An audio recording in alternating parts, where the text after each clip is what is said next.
5월 25일 화요일 공의를 완성하는 공평한 후속 처리. 출애굽기 21장 28절에서 36절 말씀입니다. 소가 남자나 여자를 받아서 죽이면 그 소는 반드시 돌로 쳐서 죽일 것이요. 그 고기는 먹지 말 것이며 임자는 형벌을 면하려니와 소가 본래 받는 버릇이 있고 그 임자는 그로 말미암아 경고를 받았으되 단속하지 아니하여 남녀를 막론하고 받아 죽이면 그 소는 돌로 쳐 죽일 것이고 임자도 죽일 것이며 만일 그에게 속죄금을 부과하면 무릇 그 명령한 것을 생명의 대가로 낼 것이요. 아들을 받든지 딸을 받든지 이 법규대로 그 임자에게 행할 것이며 소가 만일 남종이나 여종을 받으면 소 임자가 은 30세겔을 그의 상전에게 줄 것이요. 소는 돌로 쳐서 죽일지니라.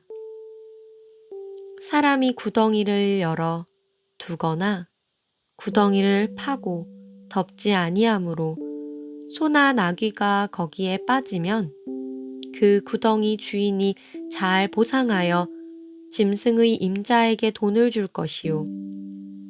죽은 것은 그가 차지할 것이니라.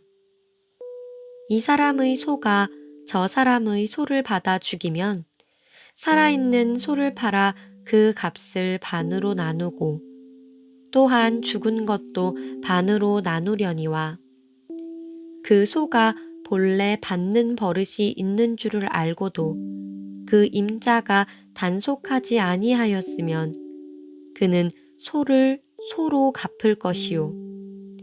죽은 것은 그가 차지할지니라. 오늘의 말씀 요약. 사람을 받아 죽인 소는 죽입니다. 받는 버릇이 있는 소에 대해 경고받고도 단속하지 않아 소가 사람을 죽이면 주인은 소와 함께 죽임당하거나 속죄금으로 갚습니다. 구덩이에 소가 빠지면 구덩이 주인이 보상하고 이 소가 저 소를 받아 죽이면 이 소를 판 값과 죽은 소를 반으로 나눕니다. 본문 해설. 소유자의 책임. 소유자가 책임을 다하지 않아 불의의 사고가 발생해 사람이 죽는 경우가 있습니다. 본문은 동물과 관련된 동해동형법의 원칙을 다룹니다. 소가 사람을 받아서 죽였는데 우발적으로 일어난 일이라면 소 주인이 고의로 살해한 것이 아니기 때문에 사형을 면제받습니다.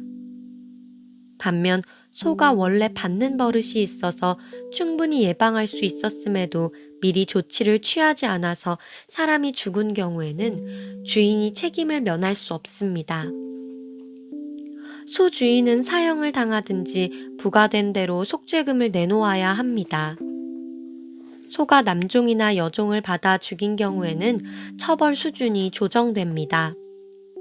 이렇듯 율법에서는 동해동형법이 남용되지 않고 경우에 따라 합당하게 적용됩니다. 평소에 받는 버릇이 있는 소가 사람을 죽인 경우 소 임자는 어떻게 되나요? 불의의 사고를 야기하지 않도록 책임있게 관리할 것은 무엇인가요? 형평성을 고려한 후속 처리. 율법은 공정하고도 공평한 해결책을 제시합니다. 본문은 사람의 생명이 연루되지 않고 가축 자체에 문제가 발생한 경우를 다룹니다. 소와 나귀의 경우를 말하지만 이는 일종의 판례법처럼 다른 가축의 경우에도 적용되었을 것입니다. 구덩이에 소나 나귀가 빠져 죽은 경우 구덩이 임자는 가축 임자에게 적절한 값을 치르고 죽은 가축은 자신이 갖습니다. 소가 소를 받는 경우에는 산 것을 팔아 값을 반으로 나누고 죽은 것도 반 나눕니다. 하지만 소에게 본래 받는 버릇이 있을 때는 이를 단속하지 않은 소 임자가 동해동형법 원칙에 따라 죽은 소 대신 산 것을 주고 자신은 죽은 소를 가짐으로써 손해를 감수합니다. 상황에 따른 형평성을 고려하여 참다운 공의가 실천됩니다. 공평한 처리가 곧 공의입니다. 어떤 사람이 구덩이를 열어놓아서 소나 나귀가 빠져 죽으면 어떻게 해결하나요? 성경적 기준으로 공평하고 공의롭게 처리할 문제는 무엇인가요? 오늘의 기도. 불상사를 미연에 막도록 경고하시고 세밀한 지침을 주시니 감사합니다. 어떤 것이든 제대로 관리하지 못해 타인을 위험에 빠뜨리는 일이 없도록 서로 주의하게 하소서. 공동체 안에 분란이 없도록 책임 소재를 정확히 분별하고 과실에 대해 책임지는 사람들이 되게 하소서. 예수님의 이름으로 기도드렸습니다. 아멘.